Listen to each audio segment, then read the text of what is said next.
जय गुरुदेव शिवाय नमः. त्या दीक्षा त्रिविध असती, क्रिया मांत्री वेदा निगुती, गुरुकृपे सहज स्थिती, प्राप्त होती कुलक्रमे. लिंगायत सिद्धांतामध्ये दीक्षेचे महत्त्व आणि तिचे प्रकार अत्यंत शास्त्रीय आणि आध्यात्मिक पद्धतीनं संत शिरोमणी मन्मथ माऊली यांनी आपल्या परमरहस्य या प्रासादिक ग्रंथातील 7व्या अध्यायातील प्रस्तुत ओवीतून स्पष्ट केलेले आहे. माऊली या दीक्षेचं स्वरूप सांगताना म्हणतात, त्या दीक्षा त्रिविध असती. या 3 प्रकारच्या दीक्षा आहेत. शिष्याला पारमार्थिक मार्गावर अग्रेसर करण्यासाठी सद्गुरुनाथ शिष्याला 3 प्रकारच्या दीक्षा देतात. त्या दीक्षा कोणकोणत्या आहेत तर सांगतात, क्रिया दीक्षा, मंत्र दीक्षा आणि वेदा दीक्षा.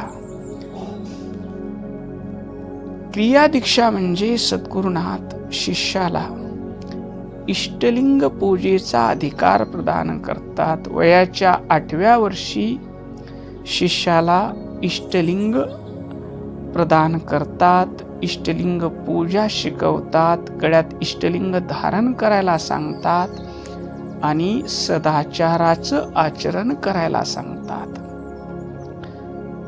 अशा या क्रिया दीक्षा घेतल्यानंतर शिष्य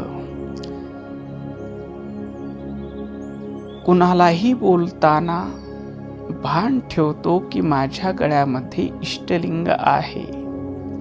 चुकीचं काम करताना त्याच्या लक्षात येतं की आपल्या गळ्यामध्ये देव आहे, आपण चुकीचं काम करायला नको आहे. त्याचे पाय सन्मार्गावर चालतात, त्याच्या हाताने चांगलेच कार्य होतात. तो परद्रव्य पर नारीकडे पवित्र दृष्टीनेच पाहतो. हा सदाचार, शिवभक्ती सद्गुरुनाथ इष्टलिंग प्रदान करून त्या शिष्याला शिकवतात आणि या सदाचारपूर्वक आचरण केल्यानंतर शिष्याचं अंतकरण शुद्ध होतं. अंतकरण शुद्ध झाल्यानंतर सद्गुरुनाथ शिष्याला अनुग्रह देतात, अर्थात मंत्र दीक्षा देतात. शिष्याच्या कानामध्ये शिवपंचाक्षरी महामंत्राचा उपदेश करतात आणि आपल्या शक्तीचा संचार त्या शिष्याच्या देहात करतात. हा शिष्य ज्यावेळेस गुरुमंत्राचा इष्टलिंग पूजा केल्यानंतर जप करतो, त्यावेळेस त्या जपानं त्याचं मन एकाग्र होतं, वाणी शुद्ध होते. त्याचं शारीरिक वर्तन, त्याचं मानसिक वर्तन शुद्ध होतं, त्याची वाणी प्रेमळ होते. असा साधक पवित्र आचार, विचार, उच्चार आणि व्यवहाराने वागू लागतो. अशा शुद्ध अंतकरणाच्या साधकाला सद्गुरुनाथ वेदा दीक्षा देतात.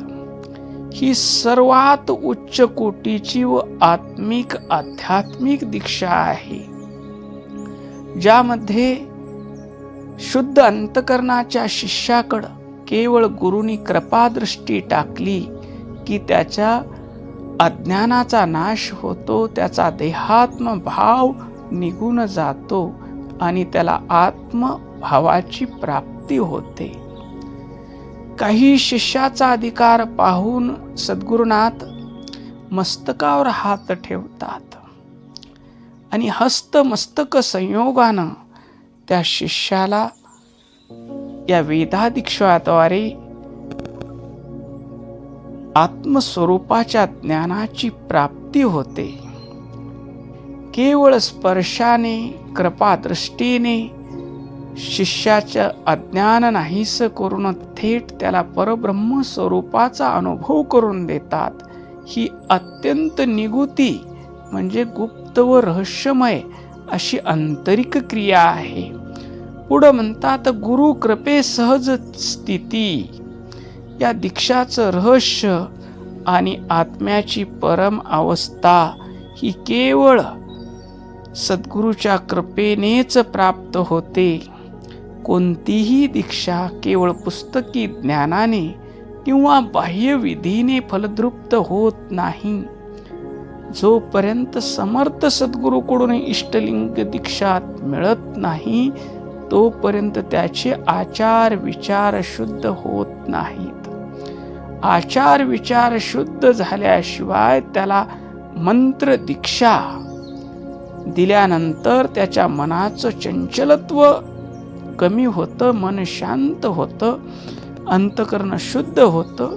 अशा शुद्ध अंतकरणाच्या शिष्याला आपली कृपा, आपली शक्ती, आपलं ज्ञान, आपलं सर्वस्व सद्गुरुनाथ वेदा दीक्षेच्या माध्यमातून प्राप्त करून देतात.